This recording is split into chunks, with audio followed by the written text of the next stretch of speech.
For a race that was supposed to be the fastest one on the calendar, this race turned out to be quite long. There were so many different points to cover, and also considering it was the first time we were here, we didn't know what to expect, but my god, we got a dramatic race. I'm curious to hear how you scored this. It was painful. It was very painful. There were so many different elements at play, and I honestly came into this race feeling super stressed because I thought we were going to get a turn 1, lap 1 incident. And when that didn't happen, for some reason, I just assumed that it was going to be a snooze fest. I thought we were going to go on our merry way. Not much was going to happen because this track is so narrow, and it just looked like it was going to be a DRS train, but then all of that changed for a poor, unfortunate Mick who ended up in the barrier, basically a copy-paste crash of the one that Charles did, and that pretty much set the precedent for the rest of this race and flipped it on its head. And because of this brought out the safety car, and a lot of different drivers saw this as their opportunity to come in and switch onto the hards for the rest of this race. Except a few drivers stayed out, one of which was Max Verstappen. He saw this possibly as his opportunity to get ahead of those Mercedes because he was clearly being held up by Valtteri, so they wanted to take the risk.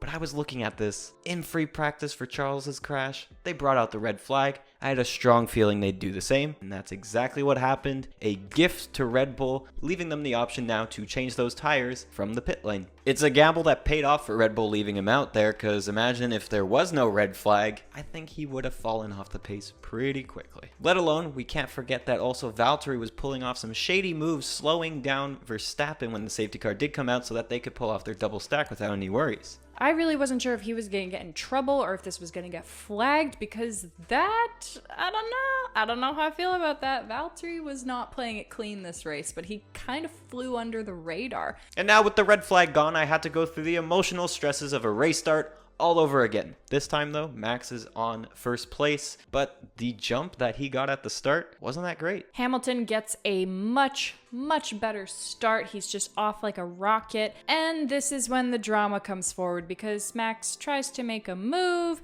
ends up running wide, but then still ends up ahead somehow, and everyone is just arguing at each other over the team radios, and we don't know what is going to happen from here. The whole turn 1 and turn 2 chicane should have had some sort of bollard that they had to go around if they went off the track. I think that would have solved the problems here just because it was wide open. Just cut back in. Where else do you go? And I think that's a big learning lesson for this track. When F1 come back here, there are clearly so many things that they need to take away from this weekend and improve because it was a mess. No one knew what they were doing. It just felt like a total lack of preparation. I want to share a conspiracy theory right now, but at that restart, Valtteri was right behind the Red Bull of Max Verstappen, and you see them driving off into turn 1. Valtteri suddenly locks up. I'm seeing Hungary 2021 all over again. Not to start a war up in here, I don't think Mercedes would go so far as to say, hey, just, deliberately crash into him if something goes wrong, but I just found it very weird how he locked up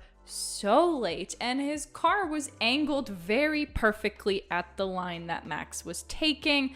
Max was obviously too far ahead by this point, so nothing happened, but just, I don't know, it was suspicious. It looked a little bit weird to me, but that's why we call it a conspiracy, because ultimately we have absolutely no idea what happened. And he lost some places there, losing it to Ocon and Daniel at this point. So it did not go in his favor regardless. But following that, shortly after, there was a crash in towards the back, or midfield at this time, between Charles Leclerc and Sergio Perez. Pretty much ruining the Constructors' Championship at this point because he was involved in that collision, and at the same time Russell was reacting and Mazepin just drove straight into him. I mean, I can't blame Mazepin, he didn't see it coming, but thank God everyone was safe. This brought out another red flag, and I think Perez was initially questioning whether they'd be able to bring the car back to the pits to do some repairs and get him back out there, but it just wasn't in the cards for him today, and really unfortunate, and it leaves Red Bull in a difficult spot when they don't have a second driver to utilize. And then we saw our first case of deal or no deal in Formula 1.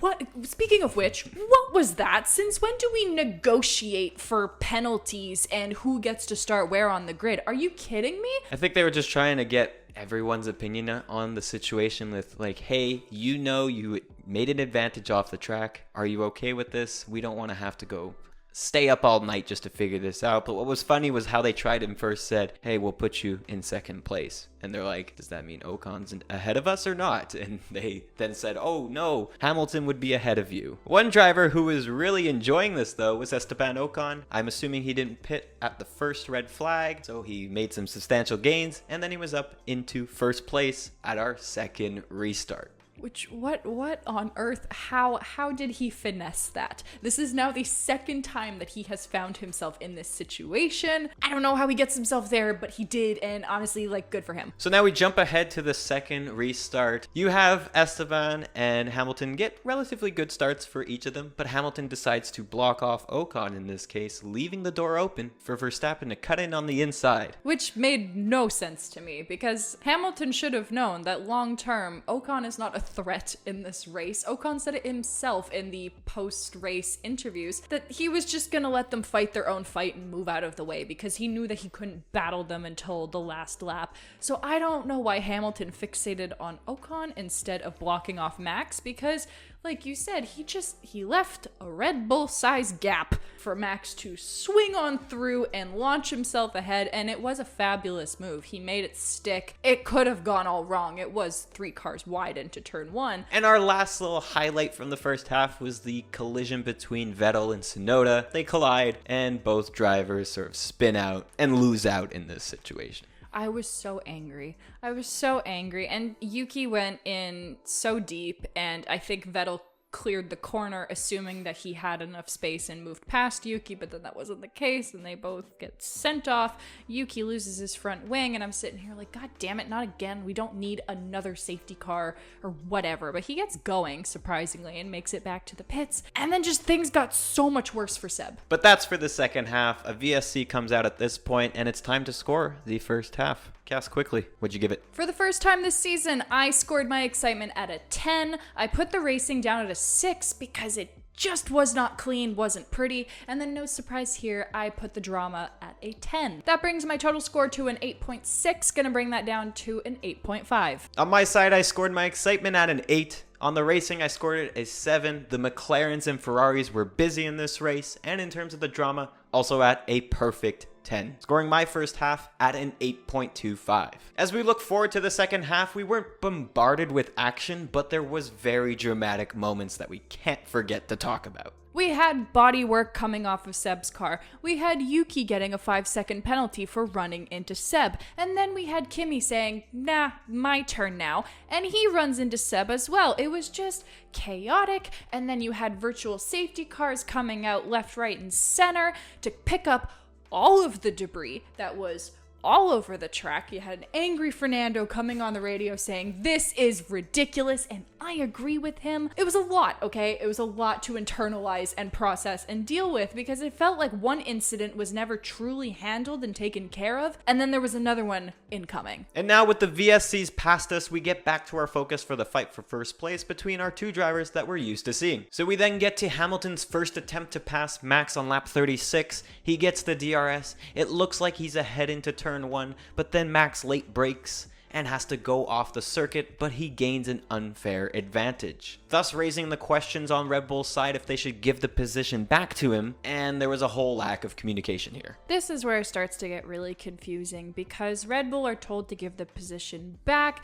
Max starts slowing down on the back end of the track, and like really slowing down, but I guess it wasn't clear to Mercedes that he was giving the place back, so Hamilton comes right up and essentially smacks into the back of him. He's saying Max brake checked him. Max is saying, I don't know what this guy's doing. Why isn't he passing me? Everyone is arguing because was Max in the middle of the track? Was he far enough to the side? Did he do what he needed to do? No one really knew. And then it just kept going from here. A few laps later, Max lets Lewis by again, but in a DRS zone, so he's able to reclaim the position right back, and it just felt like watching ping pong between these two. But going back on when those two collided, you didn't know what went wrong with their vehicles. Were they both gonna survive? Did one get a puncture? You saw Lewis's front wing very damaged, but my god, that car is still fast even without that front wing. He still kept putting in fastest laps with a damaged car. Max ends up getting handed a 5-second penalty, and for one reason or another lets Lewis by. DRI, which the team seemed quite confused about, coming on the radio saying you didn't need to do that, but whatever, it's done. But what I am very angry about is that we completely missed the battle for third. This battle to P3 went down to the line, but we were busy seeing a victory lap from Lewis Hamilton. I'll be honest, I was rooting for Ocon. I like seeing an underdog win. I like a slightly unconventional podium, but you really just had to get on in there, huh, Valtteri? Just ruin the moment.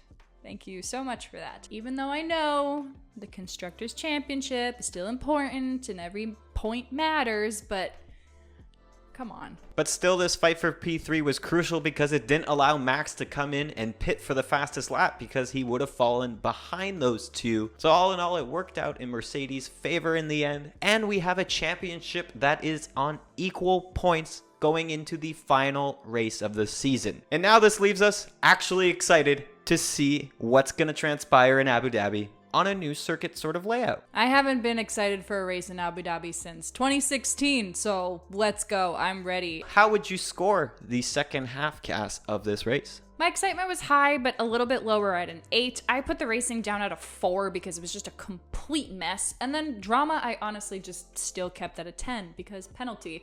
And crashing into the back of someone is a very dramatic moment. So that puts my second half at a 7.3, gonna bump that down to a 7.25. My excitement was at a 6. I brought my racing score down though from the first half to also a 6. I've also scored my drama at a 10, which puts my overall score though to a 7.25 as well. So when you combine both of our scores together, the Saudi Arabian Grand Prix comes out to a total score of a 7.8. We're gonna round that up though to an 8. Here's how the race compares to the other races so far this season. We only have one race left. Will it top the charts? Or will it be a dull race? I strongly doubt it just because we're going to have a championship deciding race. Let us know down in those comments who you're going to be rooting for, and at the same time let us know your thoughts on those racing incidents throughout this entire race. Are you excited to come back to Jeddah next year? Let us know. But now it's time to segue our way over to Driver Watch.